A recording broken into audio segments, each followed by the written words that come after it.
নমস্কার। যুক্তি তর্ক সঙ্গে অর্কই আপনাদের স্বাগত। আপনাদের সঙ্গে আমি অর্কপ্রভ সরকার। আমার এই প্রতিবেদনের শিরোনাম দিয়েছি আমি এসএসসি জাতে মাতাল তালে ঠিক।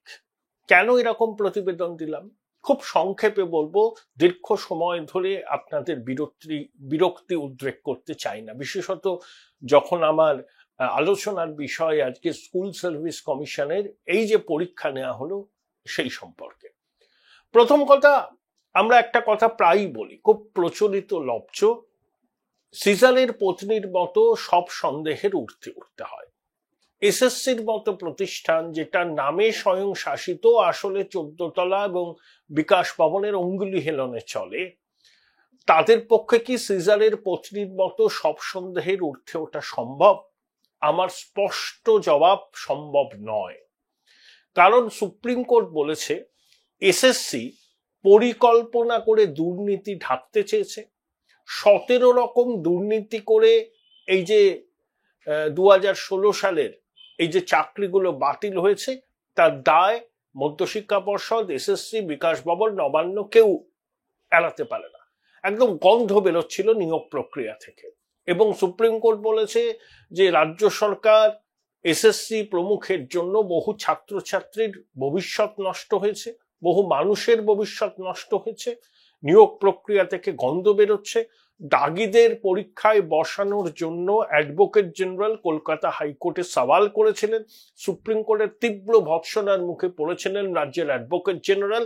সুপ্রিম কোর্ট জানতে চেয়েছিল, তিরস্কার করেছিল যে মাননীয় অ্যাডভোকেট জেনারেল সুপ্রিম কোর্টের অর্ডারটা কি পড়েননি নাকি পড়ে বুঝতে পারেননি। দাগিরা যে মন্ত্রীদের নয়নের মণি, সেটাও সুপ্রিম কোর্ট বলেছিল।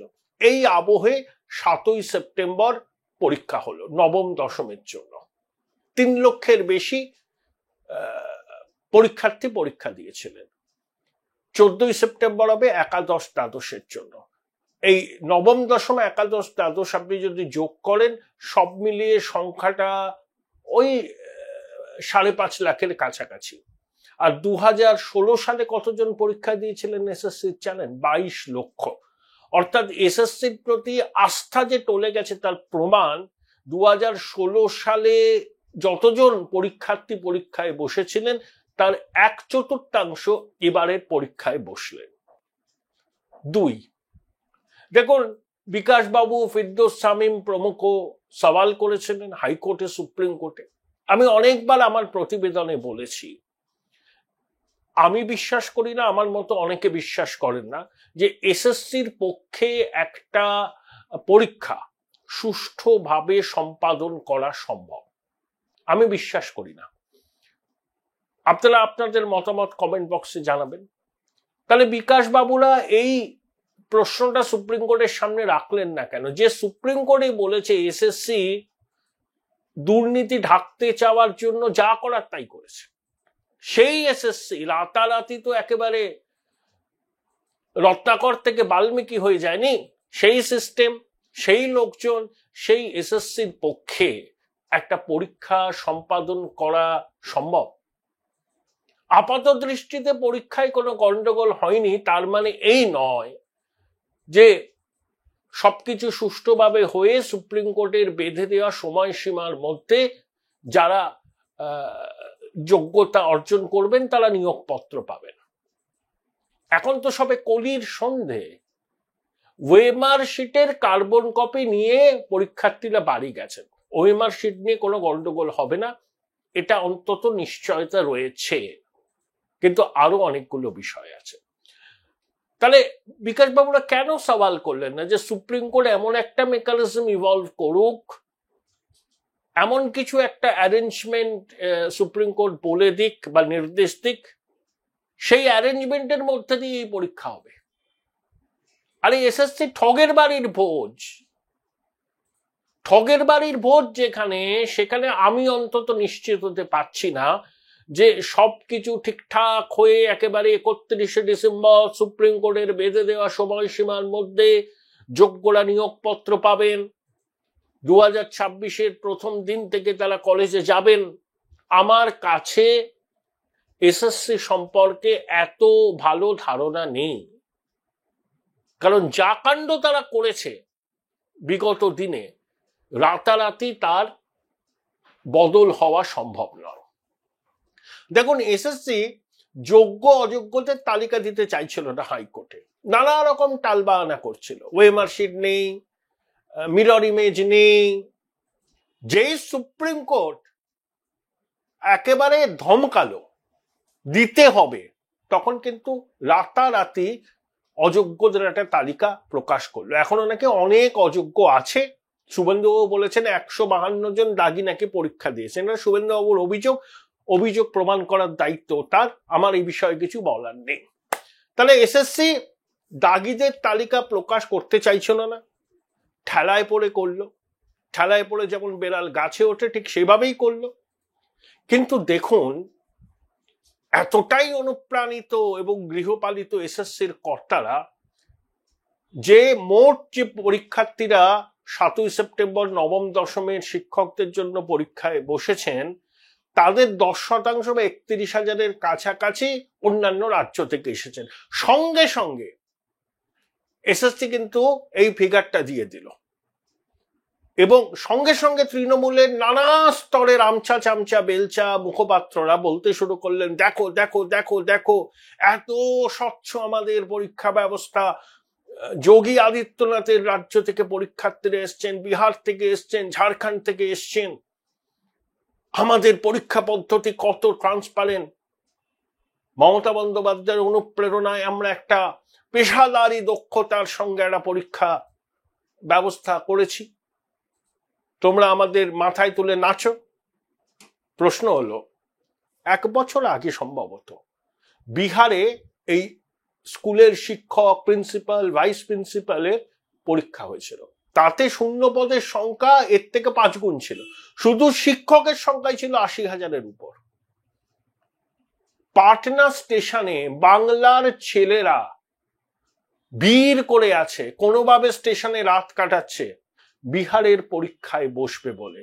এখানে 31,000 এসছে না, সেখানে সংখ্যাটা কয়েক গুণ ছিল বেশি।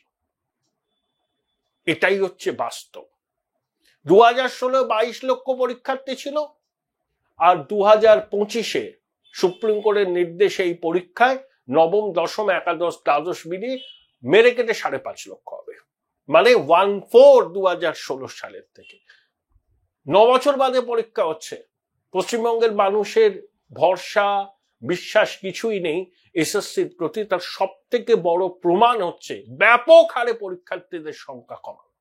তাও এরা বগল বাজাচ্ছে, বলছে দেখো স্বচ্ছতার সাথে কিভাবে পেশাদারি দক্ষতাকে সামনে রেখে একটা পরীক্ষা ব্যবস্থা পরিচালনা করতে হয়। এসএসসি নাকি দেখিয়ে দিল, বিরোধীদের মুখের উপর মুহূর্তর জবাব দিল। বাস্তব কি তাই? এবার আসুন,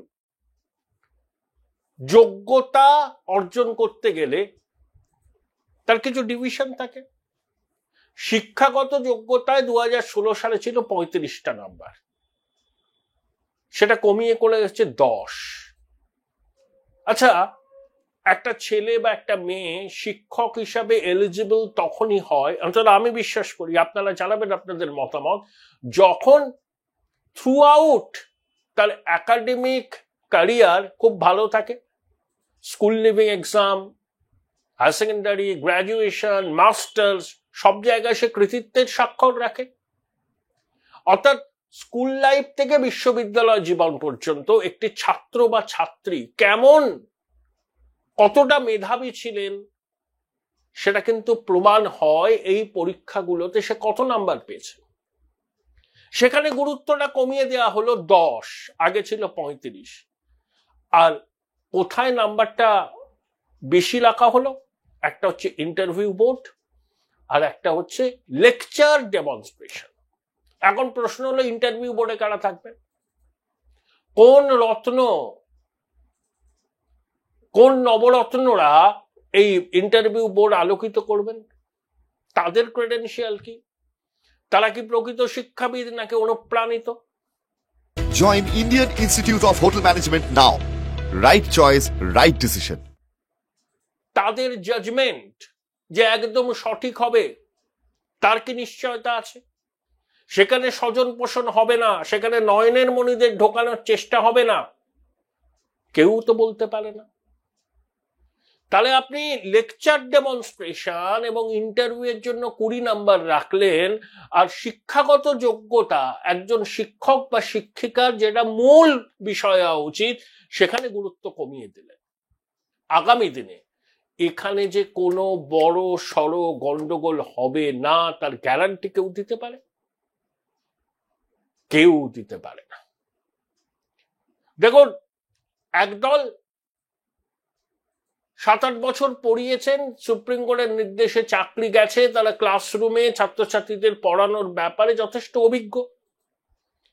লেকচার ডেমনস্ট্রেশনে তারা আশা করি সফল হবেন, অগ্রাধিকার পাবেন। আর যারা ফ্রেশার তারা তো একটা অসম লড়াইয়ের মধ্যে নামলেন। অভিজ্ঞ শিক্ষক শিক্ষিকারা লেকচার ডেমনস্ট্রেশনে ভালো ফল করবেন, এটা প্রত্যাশা করা যায়। আর একদম যারা প্রথমবার পরীক্ষা দিচ্ছেন তাদের তো সেই অভিজ্ঞতা নেই, তা তো পিছিয়ে পড়বেন। বিকাশ বাবুরা কেন বললেন না যে ইন্টারভিউ প্যানেল কারা কারা থাকবে সেটা সুপ্রিম কোর্ট ঠিক করে দিক? বিভিন্ন শিক্ষাক্ষেত্রের একেবারে যাদের আনব্লেমিশ ক্রেডেনশিয়াল এরকম লোকজনকে এই ইন্টারভিউ বোর্ডে বা লেকচার ডেমনস্ট্রেশন যখন হবে সেই বোর্ডে রাখতে হবে। অনুপ্রাণিত লোকজন থাকলে নয়নের মন্দিরে ঢুকে যাবে, সেই হরে ধরে 1 হাঁটু জল। তাহলে শুধু ওএমআর শিটের কার্বন কপি বাড়ি নিয়ে ফিরলাম, ওতেই কিন্তু স্বচ্ছতা গ্যারান্টি হয় না। অনেকগুলো ধাপ আছে।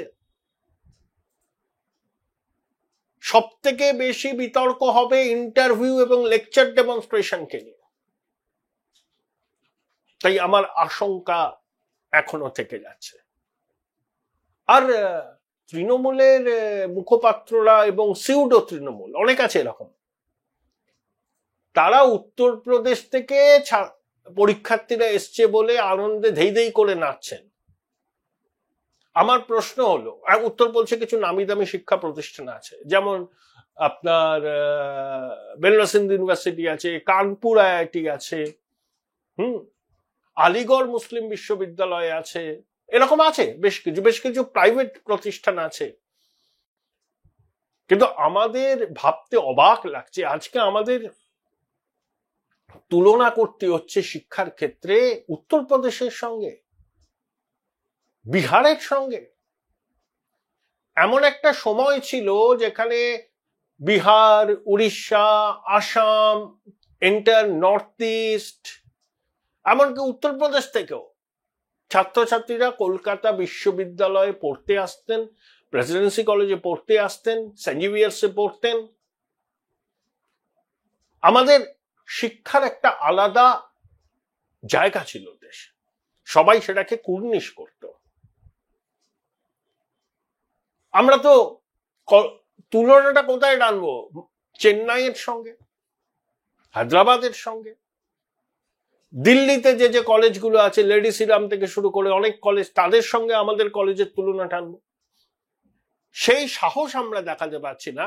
আমরা তুলনা করছি কি উত্তরপ্রদেশের সঙ্গে। উত্তরপ্রদেশে কিছু সেন্টার অফ এক্সেলেন্স আছে, তাদের খ্যাতি, তাদের গুরুত্ব একাডেমিক ম্যাপে খুব যথেষ্ট, কিন্তু কোনো অবস্থাতেই উত্তরপ্রদেশের শিক্ষার সঙ্গে বাংলার শিক্ষার তুলনা হয় না। আমাকে কেউ প্যারোকিয়াল ভাববেন না, আমি এটা বিশ্বাস করি। বাংলা শিক্ষায় অগ্রণী ভূমিকা নিয়েছিল স্বাধীনতার আগে থেকে বিগত 10-11 বছর পর্যন্ত। ভাবতেই পারি না আমরা উত্তরপ্রদেশের সঙ্গে তুলনা করছে পশ্চিমবঙ্গে। ডক্টর সর্বপল্লী রাধাকৃষ্ণন কলকাতা বিশ্ববিদ্যালয়ে দর্শনের অধ্যাপনা করতেন, বাবু রাজেন্দ্র প্রসাদ প্রেসিডেন্সি কলেজের ফার্স্ট হয়েছিলেন। সবই এখানকার শিক্ষা প্রতিষ্ঠানে পড়াশোনা করেছেন। তাই আজকে শাসক দলের মুখপাত্ররা তুলনা টানছেন উত্তরপ্রদেশের সঙ্গে। তারা তো বলছেন না যে বিহারে যখন এই স্কুলের পরীক্ষা হলো চাকরি শিক্ষকদের, কত পরীক্ষার্থী শুধু বাংলা থেকে গিয়েছিলেন, উত্তরপ্রদেশ থেকে 31,000 আসে না, বাইরের রাজ্য থেকে 31,000 আসলে শুধুমাত্র পশ্চিমবঙ্গ থেকে তার 4 থেকে 5 গুণ পরীক্ষার্থী বিহারের পরীক্ষায় পরীক্ষা দিতে গিয়েছিলেন, সেটা তো বলছেন না। আর সব থেকে বড় কথা, এত পরীক্ষার্থীর সংখ্যা কমলো কেন? 9 বছর বাদে এসএসসি হচ্ছে। তার সব থেকে বড় কারণ হচ্ছে এসএসসি নামক প্রতিষ্ঠানটির প্রতি সাধারণ মানুষের, পশ্চিমবঙ্গের মানুষের, পরীক্ষার্থীদের ন্যূনতম বিশ্বাসযোগ্যতা নেই। তারা এখনো আশঙ্কার প্রহর গুনছেন আবার না কোনো মামলা হয়, আবার না কোনো ঘেঁটে ঘ করে দেয় এসএসসি। তাই আমি বললাম না, 31,000 বাইরের রাজ্য থেকে পরীক্ষার্থী এসছে, সেটা সঙ্গে সঙ্গে এসএসসি জানিয়ে দিল। আর যখন যোগ্য অযোগ্যদের তালিকা প্রকাশ করতে বলেছিল কলকাতা হাইকোর্ট, তখন সেটা করলো না। তখন যদি সেটা করতো, আজকের এই পরিস্থিতির জন্ম নিত না। ঠগের বাড়ির ভোজ বললেও কম বলা হয়। তাই আমি শিরোনামটা দিয়েছি, এসএসসি যাতে মাতাল তালে ঠিক।